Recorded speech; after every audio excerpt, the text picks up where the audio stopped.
விஷயம் தப்பா புரிஞ்சிட்டவங்களுக்கு என்ன ஆகும்? மேடம், சைக்கிளை விட்டு எங்க போறீங்க மேடம்? ஓ, அர்ஜென்ட்டா குளிக்க போனீங்களா? நீங்க எங்கேயோ முக்கியமா வெளியே போறீங்கன்னு நினைச்சேன். பைக் ஜம்பையும் சோமர்சால்ட்டையும் மிக்ஸ் பண்ணீங்க பாருங்க. இது நிச்சயமா யாருமே எதிர்பார்க்காத ட்விஸ்ட் தான்.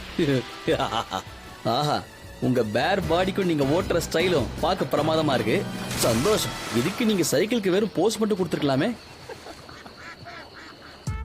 ஒரு ட்ரெயின்ட் பைக் ஜம்பர் லேண்ட் பண்றது எவ்வளவு தூரம் இருக்குன்னு கரெக்டா ஜட்ஜ் பண்ணுவாரு. அப்பேற்பட்ட ஜம்பருக்கு ஏகப்பட்ட அனுபவம் இருந்தா கூட ஒவ்வொரு ஜம்ப்லயும் அவங்க மனசுல ஒரு சின்ன பதட்டம் இருக்கும்.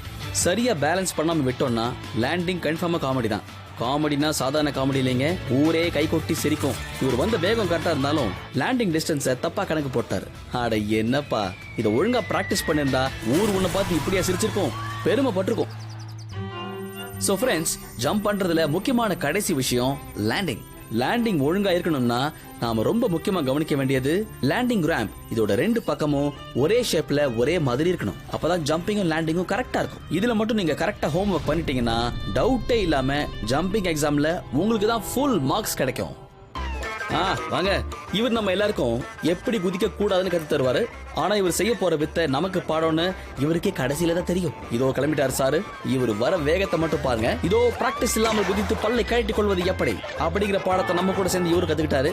நாம பார்த்து கத்துக்கிட்டோம். சார் முட்டியை பேத்து கத்துக்கிட்டாரு. என்கிட்டயும் சைக்கிள் இருக்கு, கேட் திறந்திருக்கு, படிக்கேட் ஓபனா இருக்குன்னு குதிச்சா நீங்க பிரச்சனை தப்பிச்சதா அர்த்தம் இல்ல, அடுத்த பிரச்சனையில குதிச்சிட்டீங்கன்னு அர்த்தம். எனக்கு என்னவோ சாரை பார்த்தா ட்ரைனிங் கொடுக்க வந்த மாதிரி தெரியல. ஏதோ சின்ன பையன்கிட்ட சைக்கிள் ரவுண்ட் ஓட்டன்னு வாங்கி வந்து இங்க பார்க் பண்ண மாதிரி தெரியுது.